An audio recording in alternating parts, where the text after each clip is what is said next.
Before this video begins, remember to like, subscribe, and leave a comment down below. A normal day at the retail store was usually busy but manageable. Customers would come in and out, browsing the shelves and asking questions about products. As an employee working at the customer service desk, my job was to assist with any issues that customers might have, whether it was locating a particular item, answering questions about pricing or promotions, or helping with returns or exchanges. Most of the time, customers were friendly and appreciative of our help. They would smile and thank us for our assistance, and sometimes even strike up a conversation about the weather or their weekend plans. It was always satisfying to be able to help someone find what they were looking for, or to resolve a problem that they had been having. Of course, there were always a few difficult customers who would come in and make our jobs more challenging. They might be impatient, demanding, or downright rude, and it was our responsibility to try to handle them with grace and professionalism. But overall, a normal day at the retail store was a fast-paced but rewarding experience, and I enjoyed being able to help customers with their needs.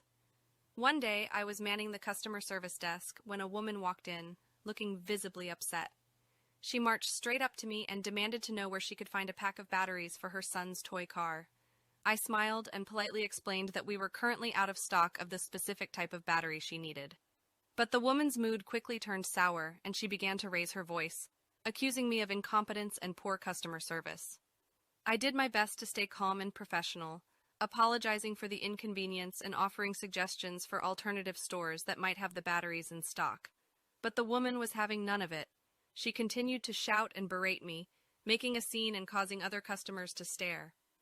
I felt my face growing red with embarrassment and frustration as the woman's tirade continued. Despite my attempts to reason with her, she seemed determined to take out her anger on me, the nearest available target. Thankfully, my colleagues noticed the commotion and came over to help. They tried to talk to the woman and offer solutions, but she was not interested in listening.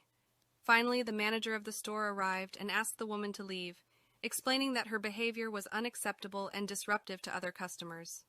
The woman stormed out of the store, still muttering and fuming. My colleagues patted me on the back and assured me that I had done nothing wrong.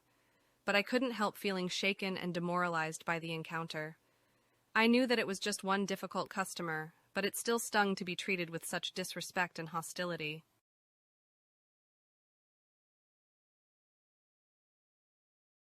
It was a beautiful day in the park, and my friends and I were enjoying a game of frisbee and hanging out near a picnic area.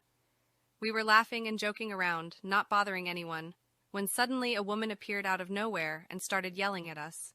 She complained about the noise we were making and accused us of ruining her peaceful afternoon in the park. "What do you think you're doing?" she shouted. "You're making so much noise, it's ruining my peaceful afternoon in the park."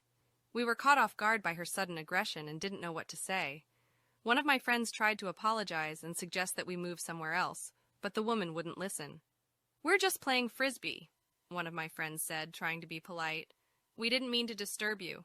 "Of course you meant to disturb me," the woman replied. "You're being disrespectful and obnoxious. I demand that you leave the park immediately." "We can move somewhere else if you'd like," I suggested, hoping to defuse the situation. "No, you need to leave the park altogether," the woman insisted. "You're ruining everyone's day." She continued to rant and rave, calling us disrespectful and obnoxious, and demanding that we leave the park altogether. We were frustrated and annoyed by her behavior, but we didn't want to make things worse by arguing with her. Other people in the park started to notice the commotion and gathered around to see what was going on.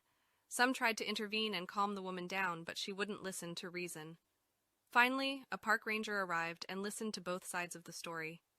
My friends and I explained that we were just playing a game of frisbee and didn't mean to disturb anyone.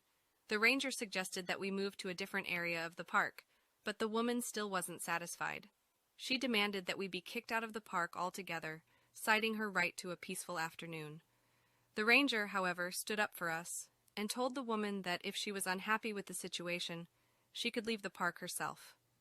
The woman finally stormed off, still muttering and complaining to herself.